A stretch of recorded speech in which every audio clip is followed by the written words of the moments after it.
여러분 안녕하세요. 개그맨 조원석입니다. 2026년 6월 15일 월요일입니다. 오늘은 지난 2023년 6월 20일 화요일에 제가 썼던 일기를 여러분께 읽어드리도록 하겠습니다. 2023년 6월 20일 화요일, 주일부터 오늘까지 정말 바쁜 시간들을 보냈다. 유튜브 채널 주부의 시작을 앞두고 해야 할 일이 많다. 함께 일하는 PD님이 이번 주 금요일부터 다음 주 초까지 일본으로 촬영을 가시는 바람에 그 전에 예약으로 업데이트를 진행해야 하는데 체크해야 할 일이 많다. 편집된 영상을 보며 혹시 자막이 틀렸는지, 음악은 제대로 깔렸는지, 음악을 사용했을 때 저작권에 문제가 없는지, 또 업데이트를 앞두고 채널 대문과 썸네일을 꾸며야 하고 완성된 영상들을 짧게 잘라 유튜브 쇼츠로도 송출을 해야 하고 정말 일이 많다. 어제는 밤 늦게까지 피디님과 회의를 해서 오늘 5시간을 채 못 잔 것 같다. 그래도 주일 예배, 어제 오늘 새벽 기도는 빠지지 않았다. 오늘 일과를 마치고 집에 돌아와 씻고 저녁을 먹고 일기를 쓰고 있다. 저녁 7시가 조금 넘은 시간이다.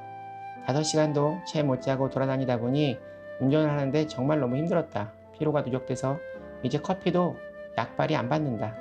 일기를 쓰는 대로 오늘은 일찍 잠자리에 들 생각이다. 오늘은 지난 주일에 주셨던 말씀을 기록하려 한다. 말씀은 다 은혜가 되지만 특히 지난 주일 말씀이 큰 은혜가 되어 기록해두지 않으면 후회가 될 것 같기 때문이다. 조건의 목사님께서 주셨던 지난 주일의 말씀은 하나님의 마음이 아파한 사람 다윗 시리즈 12번째 사울의 죽음을 애통하는 다윗 사무엘하 1장 17절부터 27절까지의 말씀이다. 삶에는 기쁨과 슬픔이 있다. 인생은 늘 희비가 교차된다. 인간의 됨됨이를 알 수 있는 방법 중 하나는 그 사람의 기쁨과 슬픔의 소재가 무엇이냐를 통해 알 수 있다. 그리스도인들의 기쁨과 눈물의 의미는 세상 사람들과는 달라야 한다. 우리의 기쁨과 눈물은 땅에 관계된 것이 아니라 하늘나라에 관계된 것이어야 한다. 주님의 나라와 의의를 구하는 것이 기쁨이요 그것을 잃는 것이 슬픔이어야 한다. 하나님께서 인간에게 주신 고귀한 액체가 있다. 하나는 안에서 흐르고 두 개는 밖으로 흐른다. 그것은 바로 피와 땀과 눈물이다. 땀 흘리지 않고 값진 성공을 이룰 수 없고 눈물 없이 숭고한 정신이나 진리가 실현될 수 없으며 또 피 흘림이 없이 새로운 역사가 이루어진 것이 없다. 땀보다 귀한 것이 눈물이다. 눈물은 양심의 결정이며 마음에서 맺어지는 이슬이며 사랑을 보여준다. 요즘 우리는 점점 눈물을 잃어간다. 한경직 목사님은 이런 말씀을 하셨다. 눈물에도 하나님의 뜻이 있고 사명이 있음을 알아야 한다. 스펄전 목사님은 이렇게 말했다. 메마른 눈으로 천국에 들어가기 어렵다. 토마스 왓슨은 이렇게 말했다. 눈물의 골짜기를 지나지 않고는 낙원에 이를 수 없다. 회개의 눈물은 위로의 씨앗이다. 우린 언제 울고 있나? 눈물에는 생산적인 눈물과 비생산적인 눈물이 있다. 비생산적인 눈물은 본능 주도적인 자기 주도적인 눈물이다. 이에 비해 생산적인 눈물이 있다. 그 눈물이 오늘 다윗의 눈물이다. 다윗에게 사울 왕이 죽었다는 소식이 온다. 다윗을 추종하는 자들은 아마 모두 기뻐했을 것이다. 그러나 다윗의 반응은 달랐다. 사무엘하 1장 11절부터 12절 말씀. 이에 다윗이 자기 옷을 잡아 찢음에 함께 있는 모든 사람도 그리하고 사울과 그의 아들 요나단과 여호와의 백성과 이스라엘 족속이 칼의 죽음으로 말미암아 저녁 때까지 슬퍼하여 울며 금식하니라. 사울은 다윗을 죽이려고 10년이나 쫓아다닌 사람인데 다윗은 왜 이런 행동을 했을까? 오늘 본문 말씀을 보면 다윗은 용사 요나단과 사울의 죽음을 애도하며 노래를 지어 가르치고 후대에 계속해서 부르라 권한다. 17절 18절 말씀. 다윗이 이 슬픈 노래로 사울과 그의 아들 요나단을 조상하고 명령하여 그것을 유다 족속에 가르치라 하였으니 곧 활 노래라. 야살의 책에 기록되었으되 다윗의 애가는 일명 활 노래라고 불려진다. 그 이유는 이 노래를 부를 때 활로 연주했다는 의미와 또 활을 쏘는 두 용사를 위한 노래라는 뜻으로 추정되고 있다.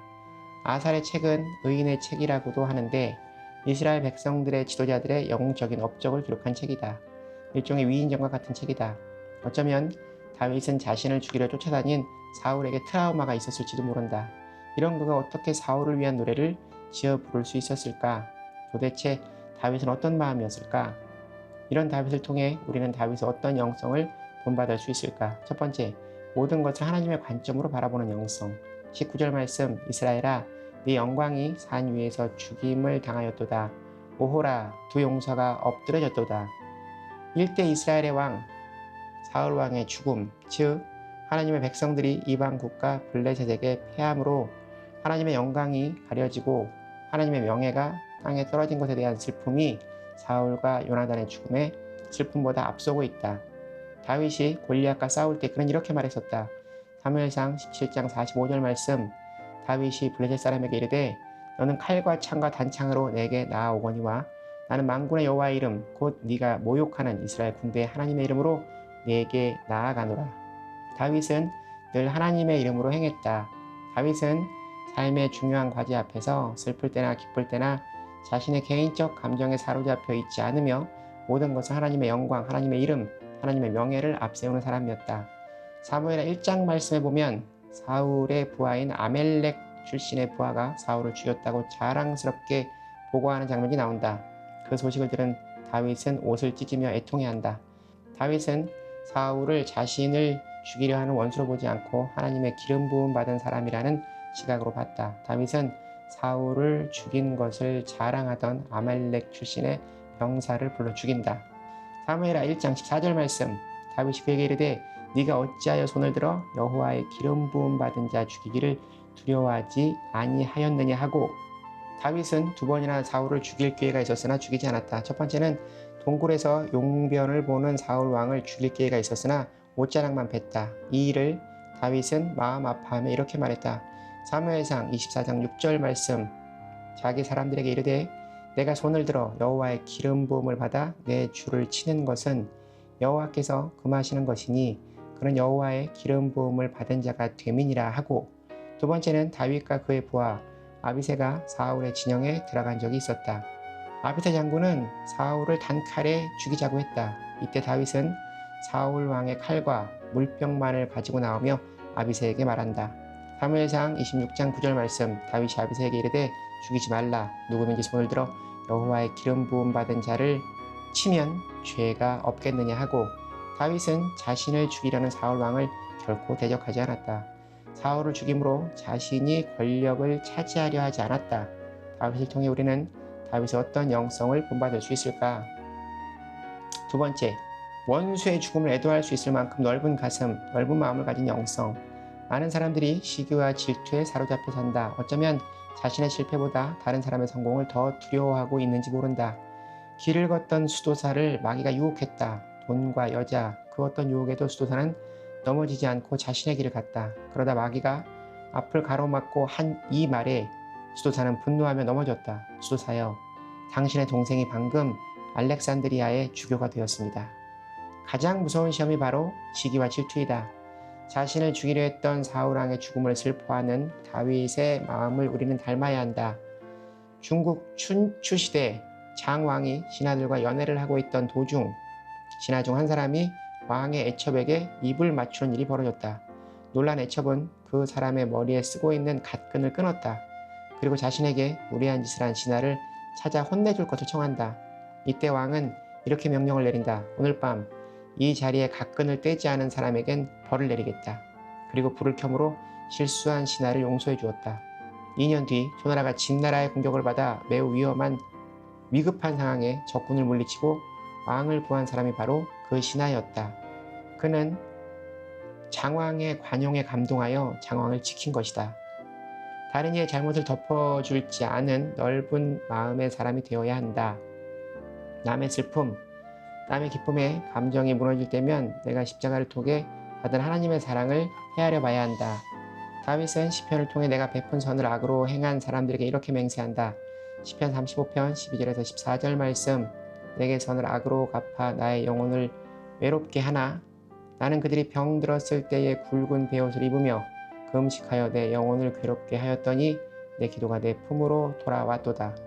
내가 나의 친구와 형제에게 함같이 그들에게 행하였으며 내가 몸을 굽히고 슬퍼하기를 어머니를 곡함같이 하였도다. 이것이 바로 다윗의 영성이며 다윗의 마음의 넓이다. 다윗을 통해 우리는 다윗의 어떤 영성을 본받을 수 있을까? 세 번째, 원수 같은 사람의 약점보다 장점을 높이 칭송해주는 영성. 사무엘하 1장 23절 24절 말씀. 사울과 요나단이 생전에 사랑스럽고 아름다운 자이러니 죽을 때에도 서로 떠나지 아니하였도다. 그들은 독수리보다 빠르고 사자보다 강하였도다. 이스라엘 딸들아, 사울을 슬퍼하여 울지어다. 그가 붉은 옷으로 너희에게 화려하게 입혔고 금 놀이개를 너희 옷에 채웠도다. 또 형 요나단을 생각하며 이렇게 애통했다. 26절 말씀. 내 형 요나단이여, 내가 그대를 애통함은 그대는 내게 심히 아름다움이라. 그대가 나를 사랑함이 기히하여 여인의 사랑보다 더하였도다. 성경에는 처음 왕이 될 때 겸손하고 순종적인 사울의 모습보다 약속을 하고 변덕스럽게 변경하는 모습, 아들까지 다윗을 두둔한다며 아들에게 창을 던지는 모습, 악신에 걸려 미치광이처럼 행동하는 모습, 하나님의 말씀에 불순종하는 모습, 다윗을 죽이려고 10년을 넘게 부하들과 쫓아다니는 모습, 신접한 여인을 찾아가는 모습 등 안 좋은 모습을 훨씬 많이 기록하고 있다. 그러나 다윗은 사울의 장점만을 노래했고 후대에 알리게 했다. 사울 왕과 요나단의 업적을 개인적인 감정이 아닌 객관적이고 이스라엘 전체의 시선으로 평가해주고 있다. 내가 만약 다윗이라면 다윗이 사울을 피해 도망 다닐 때 쓴 시편을 보면 초반에는 하나님을 향해 자신을 몰라주는 원망의 탄식이 나온다. 그러다 원수에 대한 분노와 저주를 퍼붓기 시작한다. 그런데 마지막 부분에는 그 분노, 고통, 억울함을 하나님이 부으시는 사랑과 은혜로 승화하는 모습을 보여준다. 이것이 바로 다윗이 지닌 영성의 탁월함이었다. 다윗의 삶을 보여주는 솔로몬이 쓴 말씀이 있다. 잠언 24장 17절 18절 말씀. 네 원수가 넘어질 때에 즐거워하지 말며 그가 엎드려질 때에 마음에 기뻐하지 말라. 여호와께서 이것을 보시고 기뻐하지 아니하사 그의 진노를 그에게서 옮기실까 두려우니라. 나는 오늘 말씀을 유튜브와 내가 메모한 메모장을 동시에 보며 정리하다 이런 생각을 했다. 바로 이거다.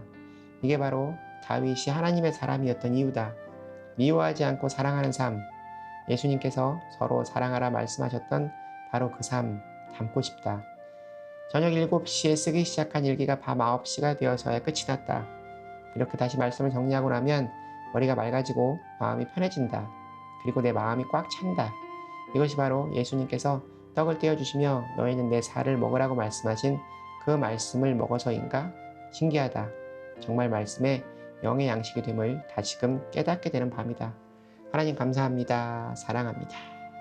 오늘 일기는 여기까지입니다. 여러분 오늘 하루도 주님과 함께 동행하는 행복한 하루 되시기 바랍니다. 슈브 여러분 주님께 돌아오세요.